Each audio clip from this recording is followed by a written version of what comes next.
pembelajaran untuk mata kuliah, pemahaman peserta didik, dan pengajarannya.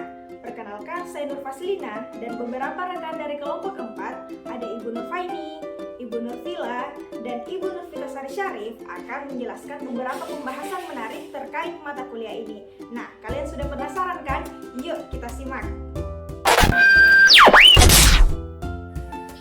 Baiklah, kali ini saya akan membahas poin pertama tentang bagaimana penerapan teori behavioristik, teori sosial kognitif, dan teori konstruktivisme di dalam kelas. Yang pertama, teori behavioristik. Teori behavioristik ini dikenal sebagai teori yang proses pembelajarannya didasarkan pada perubahan tingkah laku sebagai akibat dari adanya interaksi antara stimulus dari pendidik dan respon dari peserta didik. Lalu, bagaimana penerapannya tentang teori behavioristik ini?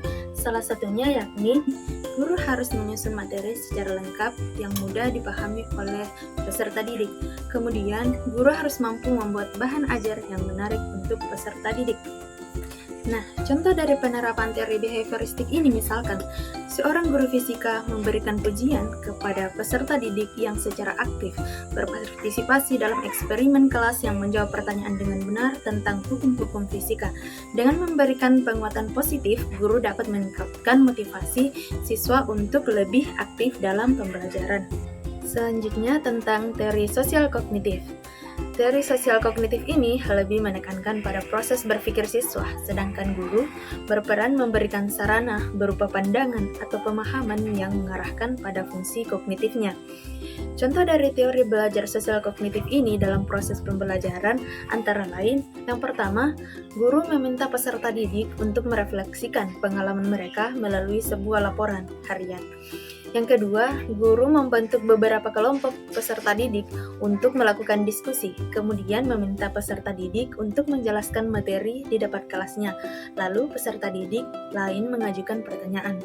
Yang ketiga, guru membantu peserta didik untuk mencari solusi dari masalah yang timbul untuk melatih cara berpikir kritis mereka.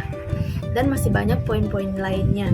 Nah, contoh penerapan teori sosial kognitif ini yakni, misalkan, guru fisika mengorganisir siswa dalam kelompok-kelompok kecil untuk menjalankan eksperimen fisika.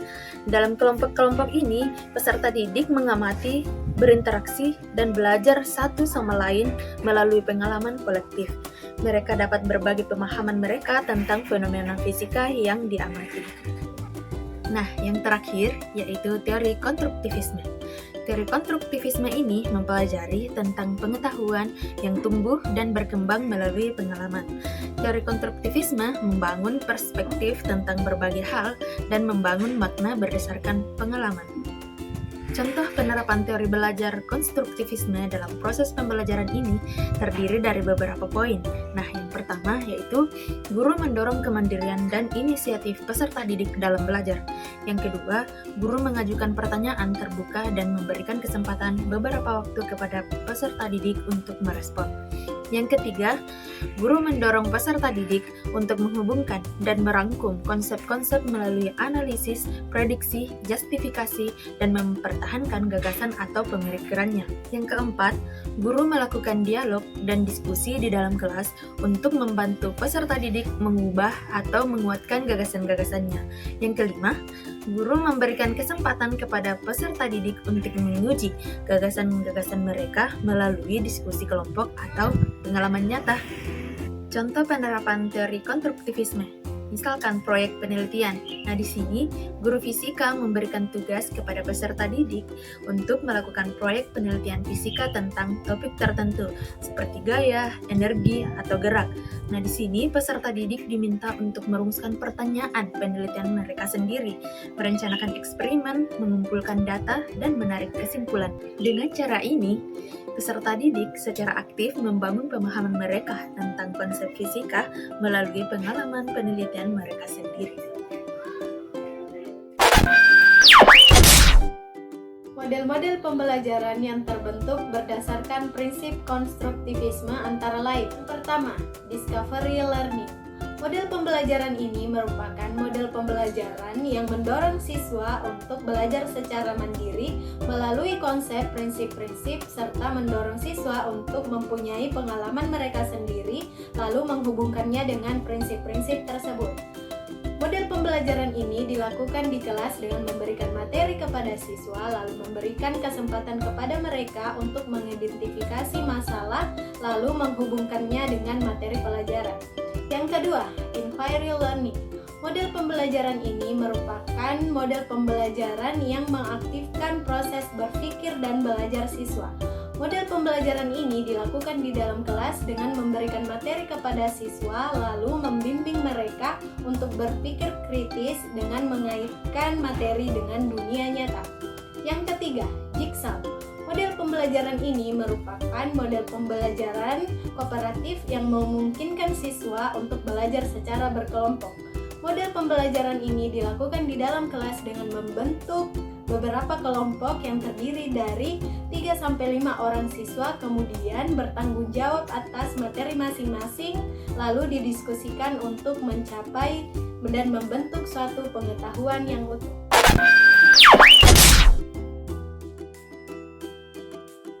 Selanjutnya, saya akan membahas bagaimana rancangan belajar untuk meningkatkan motivasi belajar siswa pada sebuah kasus. Kasus yang kami angkat ini yaitu ada seorang siswa yang bernama Adriel berusia 15 tahun. Dia terlihat pemalu dan pendiam saat di dalam kelas, namun aktif berbicara saat di luar kelas. Nah, ini bisa melibatkan beberapa faktor yang perlu dipertimbangkan, dan dalam mengatasi situasi ini perlu memahami penyebab perilaku Adriel dan mencari solusi yang sesuai. Nah, berikut beberapa langkah yang bisa kita ambil atau tempuh.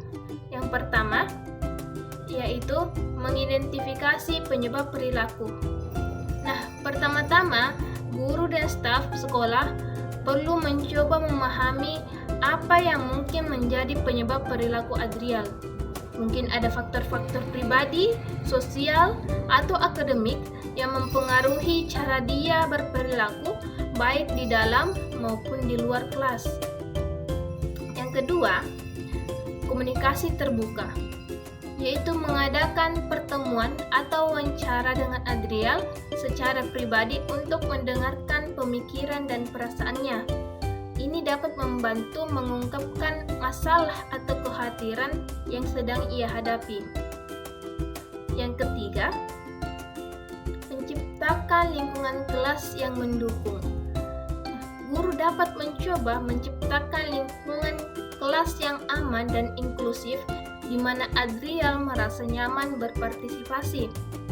Ini dapat melibatkan dukungan interaksi sosial positif, mendorong kerjasama dalam kelompok, dan memberikan kesempatan kepada Adriel untuk berbicara di dalam kelas.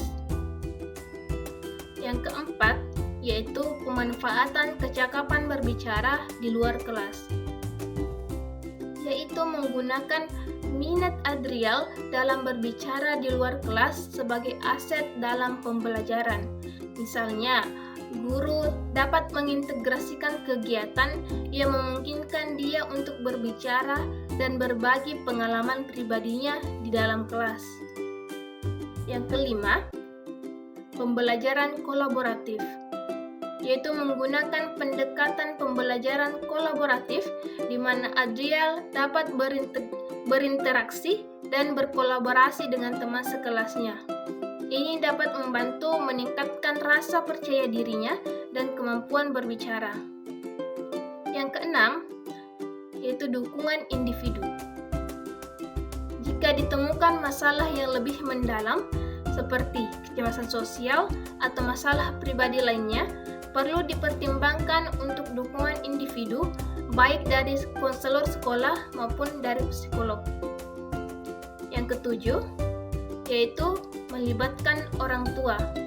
Nah, berkomunikasi dengan orang tua Adriel untuk mendapatkan wawasan yang lebih lanjut tentang perilaku Adriel di rumah dan mencari dukungan mereka dalam mengatasi masalah ini. Nah, itulah tadi 7 langkah yang bisa kita ambil atau tempuh untuk mengatasi dan meningkatkan motivasi yang terjadi pada kasus Adrial ini. Dan penting untuk diingat bahwa setiap individu itu unik dan solusi yang efektif dan bervariasi sesuai dengan kebutuhan dan karakteristik Adrial.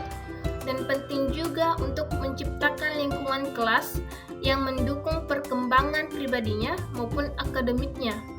Nah, melibatkan Adrial dalam proses penyelesaian masalah dan mendengarkan pandangannya juga sangat penting dalam membantu dia untuk merasa didengar dan dihargai.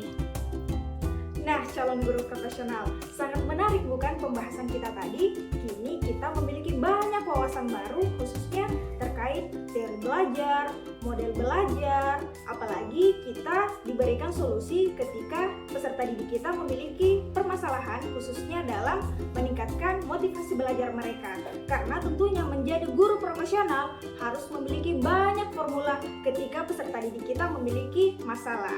Nah, sampai di sini dulu ya video kita kali ini. Sampai jumpa di video menarik lainnya. Wassalamualaikum warahmatullahi wabarakatuh.